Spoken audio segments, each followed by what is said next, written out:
We had an interesting week of college football, but it's that time to take a look at what draft-eligible prospects helped their stock and hurt their stock. Welcome to the Stock Report. What's crack-a-lack? It's your boy Broshmo, just in case you did not know. So go ahead, become a bro and subscribe. Leave this video a thumbs up. If you enjoyed the content, as always, let me know what you think in the comment section below. I love having that nice, beautiful football discourse with y'all. We will have NFL Power Rankings tomorrow morning, and we'll continue prospect rankings mid-season throughout the rest of the week, so be on the look for that. And we will finish up October with a 7-round mock draft, so that's going to be it's a hell of a project, I'll just say that. Let's go ahead, get into this, and the first name we got to talk about is DJ Uiagalelei. Man, oh man, boy, did I had so many comments for people hitting me up talking about, oh, you said he was such a high pro, he was going to be a top 20 guy. Look at him now. He got benched. Oh, you're a crap eval. And it's like, oh, cool, man. Yeah, okay, we all going to forget about, prior to the Syracuse game, this guy had 20 big-time throws to his 3 turnover-worthy plays that he was balling out. And then Syracuse happens to be a really bad game, and people just suddenly turn on him. I know a lot of the draft community wasn't really talking about him, and I guess they were just kind of waiting for this type of game. But let's kind of get into this, because he did have 3 turnovers. Honestly, fumble wasn't his fault. Offensive line just allowed this guy to get engulfed, and he got flattened. Ball came out. It happens. But the interceptions weren't pretty. They were pretty ugly. Overall, like, him throwing on the day was probably the worst we've seen since last season. Like, there was consistent overthrows on some guys who were getting separation. Really, that second interception was really bad. Just overthrew his guy. Like, his ball placement was fluctuating all over the place. His ball placement hasn't really ever been a strong suit of his currently, but it really came to like fruition just how it just came to fruition, just like, man, yeah, this guy's still got a ton of stuff to work on. Like, he still looks a bit stiff in the pocket at times, and doesn't really get set to throw sometimes. And it's like, that's been a thing he's been better at, and it just kind of rears its ugly head, and everyone's talking about it. Him getting benched for, was it Cade Klubnik, the freshman, and that was for me, that was the biggest thing. It was like, how is this guy gonna respond to being benched, and how's this gonna be moving forward? Because they do get a bye week, but is DJU gonna be their guy moving forward? Because like, this guy he brought them to this point. He was great the rest of the season. He comes to this game and just like lays a fat goose egg. And I know immediately, like, watching him on the sideline, he was consistently in the sideline huddles, consistently among the coaches, talking. He was talking his guy up, Cade, who was in the game, and even Klubnik, he responded after the game, talking about how supportive, how positive DJU was, that he just wanted to win. And you know what? His coaches came out, said the same thing. That he took it as a professional, he took it with stride. So you love to hear that. You love to hear that. And the biggest thing coming out of this for me was DJ is still our guy going forward. So he is still the starter. That's what I love to hear. Because best believe if that wasn't the case, he doesn't start for the rest of the season, we could be hearing him in the transfer portal, and that'd be a nice fat get for some team. But yeah, I get it. The game wasn't ugly. A lot of what people didn't like about him last year, which to be fair was a ton, it reared its head in this game. Yeah, maybe I was a bit too early on him as like, this is the guy we thought we were getting. This is the guy that we talked about as like a top 10 draft pick just before the 2021 NFL or college football season. But I mean, that's kind of the evaluation game, People try to get early on guys, and you know what? My take ain't always gonna be right. Jamie Newman, just gonna throw that out there. There's a name. Tamarian Terry. I don't get it right all the time. And guess what? Neither do you, because neither does guys like Todd McShay, Mel Kiper, the guys at PFF. the Draft Network. Hey, nobody gets it right. So calm your britches down. And if you're going to come at me with fire in the comment section, man, hey, dude, I just match that level of heat because I don't take it serious. You ain't going to come respectfully. I'm just going to troll the hell out of you. It's just what I do. But, yeah, obviously it's something we need to check, like, moving forward. What happens with DJU? That's going to be the question. I'm excited to see this going forward. But, yes, obviously this past weekend was a stock down for him. So let's get over it. But stock up. The cat that might not even be eligible this season. Well, he's eligible, but Day Hunter, formerly Day Hunter out of Liberty, man. And I remember this cat because if y'all were there for any of my like back in the day live streams of NCAA, I ran with Hawaii and I actually used Day Hunter quite a bit. I was actually a big fan of my boy Day Hunter, and he has been lighting it up for Liberty.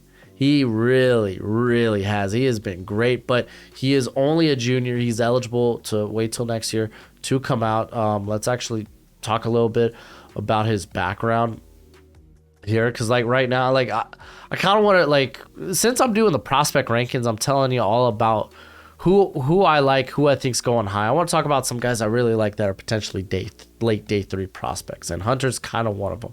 He reminds me a bit of who was it last year?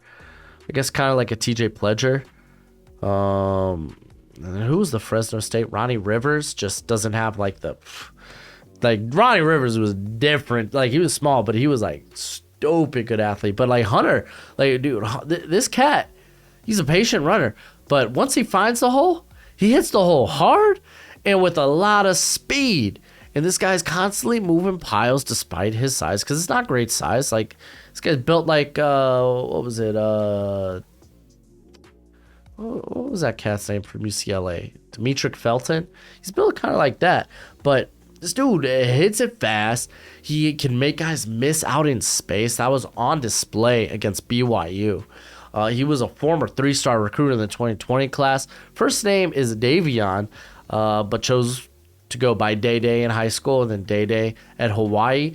Played 2 years at Hawaii, decided to transfer because he was basically in a mixed backfield last season with Calvin Turner, and then he got banged up. I think it was the shoulder, was it? Yes, it was it was shoulder injury. He missed 3 games, and when he returned, he just didn't have the same workload. So I don't know what exactly led to the transfer, but I imagine part of that probably did. But I love what this guy does out in space, and he looks better as a receiver this year in terms of his hands, but it's not like they're using him very dynamically as a receiver. It's still the basic running back route tree, screens, swings, and a few things in between. But I like what he does out in space. He can make guys move. He's shifty. He's very light on his feet. Definitely a cat that really helped his stock. Went off this weekend against BYU, 22 carries for 211 yards and a tutty. He's averaging well over 4 yards after contact, which is what you love to see. So keep an eye out on this guy. Might not come out this year, considering he's a junior, but just keep the eye out. Liberty's playing good football this year, too. Next, Zach Charbonnet. We watched this game, Oregon versus UCLA, and Charbonnet came out on the losing end. We'll talk about an Oregon prospect later on the list. And no, it's not Bo Nix. Don't give me a good laugh. But Charbonnet, man, dude, it might be the best power runner in this class. Really might. In terms of there's other guys in this class that bring a little bit, more than that. But if you're looking just for a good power back, like, this is your Brian Robinson here. Like, Zach Charbonnet would have been running back 3 for me in the 2022 class. He's not going to be running back 3 this year because it's such a good running back class. But I still think this guy's a 3rd-round pick. Like, he is so hard to bring down after initial contact. He runs strong. He runs hard. He keeps the legs moving, turning. He's doing more in the receiving game this year. And again, when this guy gets the ball out in space in the receiving game, it's like, I don't want to go one-on-one with this. Had a very good game this week against the Oregon Ducks. 19 carries for 139 yards. Had a tutty. He added 4 receptions to that. Again, he's being used a bit more as a receiver this year, and I love to see it. Nothing spectacular. It's not like it's added a new dimension to his game. It's still like the basic running back stuff out of the backfield, but this dude's playing real good football. Probably if the best power back only prospect in this run back class. So I expect him to go on day 2. Dude is doing his thing this year. Then on to the receiving. I want to talk about CJ Johnson. Again, this is another guy I want to talk about in that late day 3, even priority UDFA area that's actually having a really good year. Helped East Carolina this week just annihilate Central Florida and had a great game. He's on the verge of having his best season since his freshman year. And I think he's got let's talk about a little bit about the background real quick before we talk about what he actually brings to the table, because he's a bit interesting, mainly because what happened prior to the season. Dude was a former 3-star recruit out of the 2019 class. He also played basketball in high school, but this dude was also the punter for his team. Isn't that wild? That's just wild. Regardless, had a big year his freshman season. He made the All-American freshman team back in 2019. And then, honestly, relatively had a quiet 2 years. 2020 was a shortened year, so yeah, it was relatively quiet there. He started 10 games in 2021, but he missed 2 because of an undisclosed injury. Then headed into 2022, he was actually suspended back in February from the team for not meeting team standards, and they didn't really go into what all that involved. But they basically looked at, you're not doing your job well, I'm going to suspend you until you can.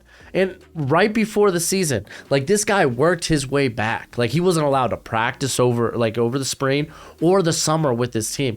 He didn't get back with the squad till the beginning of August, where his coaches raved about how much he's grown. Now he brings this a more adult and professional just character to the board. That's his demeanor now, and it's honestly like the dude's having his best season since his freshman year. Because again, I know 2020 was a shortened year, and he missed two games I think in 2021. But still, like, he got nowhere close to that 2019 season, that freshman year, and he's doing it, and he's getting better in stuff that he struggled with in the past. Like, by no means, you look at the size, 6'2", 222 pounds. Guess what? Yeah, he's a contested catch guy. He's not a twitchy athlete. He's not going to create a lot of separation. Even if he wants to run by guys vertically, he ain't going to do that, especially not in the NFL. He could probably do it in college, which he has, but it ain't going to be something he can do consistently in the NFL. He struggled with the contested catch early in his career. He wasn't a guy that, despite his size, go out and contest the catch point. He wasn't a guy that would high point the football, because this guy's got long arms, big catch radius. He wasn't a guy who did that. But he's gotten so much better at it. Like, the drop rate is down this season. He's big bodied. He's routinely making catches in traffic. He's shown reliable hands. I think over the last 2 seasons, his drop rate's around 5%. He's a very creative route runner. He finds ways to get open, whether it's with using those long arms and being physical, or giving the corners head fakes or body fakes. Like, he does a good job with that, and he's just so much better at the contested catch. He's actually high pointed footballs this year. He's 7-8 on contested catches.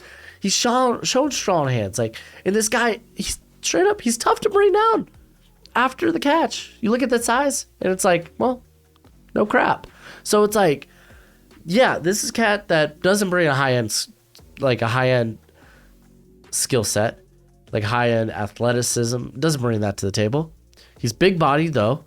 He's shown to be able to use his body now a lot better. Like, this guy's a nightmare in the red zone. He'll box guys out like it's the NBA. And then he's got that big catch radius to haul in passes. So, like, honestly, this might be a guy teams might be willing to take a shot on 6th, 7th round, or He might be a priority UDFA. We'll see him in an All-Star Bowl this offseason. So just a guy to put on your radar if he wasn't there already. And I thought it was really interesting, him coming back from being suspended, being told you're not doing your job well, and really coming back and being like, you know what, no, I'm all serious. I'm all about business. I like that. I like that type of maturity. On to the defensive side of the ball. Probably biggest riser here is Eli Ricks. Eli Ricks got his first opportunity to start. I think prior to this game, he was only on the field like 78 times for the defense. Got his first shot to start. And the guy already might be back in the first round conversation. Like we got to see how he does the rest of the season. But Eli Ricks, I don't know if I'm going to include him in my cornerbacks list because, again, we got a lot more to see. He was an early, should return to school candidate. But this was a dominant performance. He was targeted 10 different times in this game. And we know Mike Leach and the air raid offense, typically those underneath routes are tough to defend, and you're just trying to do your best to mitigate the damage on those 3 to 4 yard hitches and such. But he only allowed a single reception for 19 yards, had 4 pass breakups, was a monster this game, an utter monster. And I really think maybe by the end of the year, we're talking about this cat back in the first round. If you don't remember what we like about Eli Ricks, well, let me refresh your memory, because this cat's a very physical corner. And I mean, the move to Alabama after transferring from LSU made all the sense in the world, given, they love physicality with their corners. They love technicians, and that's kind of what he is, man. He's a technician. He likes to get in the hip pocket of these guys and stay there. He does a great job at using his hands discreetly and being physical without, getting flagged for it. Like, he does a good job with that. Dude has shown legit ball skills. He's shown it here. He's shown it in the past. You love to see it. He's willing to make plays on the ball, man. And he's just too strong to be blocked by receivers. Like, that's the thing. This dude's a big plus in the run game. Like, he will blow up plays in the backfield. There we go. Like, this guy came out, had a really good game. Only other question outside of, okay, let's see how he looks for the rest of the season, is, of course, there's the character issue of this off season. He was arrested for speeding, no insurance, and possession of marijuana. Some teams are going to just, be like, okay, this is just a dumb young kid doing dumb young kid things. But as we've seen, that's something that happens in the NFL. Sometimes guys don't grow up in the NFL. They continue that lifestyle, and now it's just you can do it to a much grander degree because of how much money you're making. But again, that's just kind of nitpicking. However teams feel about this after they sit down with this guy, again, it could just be a young kid doing something stupid. It could be that case. But straight up, dude, Ricks, he is back. I don't want to say he's firmly back in the first round discussion, but this was an exceptionally strong performance, and we should question Saban, why wasn't this guy starting any earlier? All right, we're going to continue with the defensive side of the football with Quindale Johnson, the safety out of Memphis. And, dude, that Memphis Tulane game was actually a riot. It was kind of cool because Tulane got up early, and then Memphis just scratched and clawed their way back into it. And if you're not familiar with Quindale Johnson, dude, then shoot. I think I talked about him in my safety rankings before the season. Regardless, this guy had a game, dude. 14 tackles. He had a pass breakup. Allowed only 3 receptions for 23 yards. Like, this dude has great all-around game. He boasts some great change of direction. He's got oily hips. This is why he plays a lot on the slot. If you didn't know, he plays everywhere on the field. He'll play deep. He'll play in the box. He'll play in the slot. If you want to line him on the edge, he's like, sure, I'll give it a shot. Like, this guy's a sure tackler. He takes great angles. He is a good run defender. That doesn't surprise me why they use him in the slot. Having that just that ability to come up and play the run. So we're talking about an every down player here. He is. I love the versatility. I definitely think this is a guy that could go day 2, man. There are times where he finds himself being more instinctive, and he ends up having to make up a lot of ground. Fun fact, he kind of has he has the athleticism to do that, though. This guy can close, man. While he might not be explosive, dude, once he gets going, though, he is flying. Had a real big game this week. Had to throw his name up here, and we're going to stay in this game, and this time go to the linebacker class. Talk about Dorian Williams, who had an exceptional game for the Tulane Green Wave, this is a team with one loss this year. This team's playing real good football, and Dorian Williams is probably going to be this like an early day 3 guy that could. It might be tough to play his way into day 2, but it's not possible, you know. It really isn't. With a strong All-Star Bowl, man, this cat could work his way in day 2. But he's been playing balls to the wall for Tulane. He's one of the better coverage linebackers, I would say, in this class. He's a smart player with good short area quicks, good closing speed. He plays with good recognition. His play speed just gives him very good range. And I mean, it's no coincidence that this guy can consistently get in the backfield and like blow up plays, man. Like he moves around the line of scrimmage well. He's got some smooth change of direction. He flows with the action. He plays with a mean streak. He packs a punch. He plays much bigger than he is. He is scrappy. He will throw that body all around. And I love the physicality from this cat. And where he has improved, I would say the most, is as a run defender. Like, I think he's done a much better job this season of tracking down ball carriers and finishing. And I do like that he's become better at disengaging, because when in the past when he's having to square up, because I watched this guy because I thought he was potentially coming out in the 2022 class, but when he has to square up with guys that are just bigger than him, sometimes he gets locked and he's just dead out of the play. Just really is. And this is a guy that actually added a bit of bulk before the season, about 10 pounds. And you know what? I love it. He's playing like it. He's playing good, especially in a linebacker class that honestly doesn't have a good amount of girth and has a lot of questions. I love seeing this. Name I had to mention. Really did. Next, I want to talk about my boy, Isaiah Foskey. Had a big game this week. I don't know if it really helps his draft stock a ton, because we already viewed this cat as a first rounder for the most part. I think he's kind of like mid to late first round. But 3 pressures, 3 sacks, and two blocked punts. I don't care if it was against UNLV. Yeah, that's him running with the football. He blocked a punt, and he's like, okay, let me try to take this to the house. Blocked 2 punts. Oh, you gotta love it. Are you telling me this is a man that could do it on special teams? Oh, yes, sir. Yes, sir. Sign me up. But he is playing good football now after a slow start.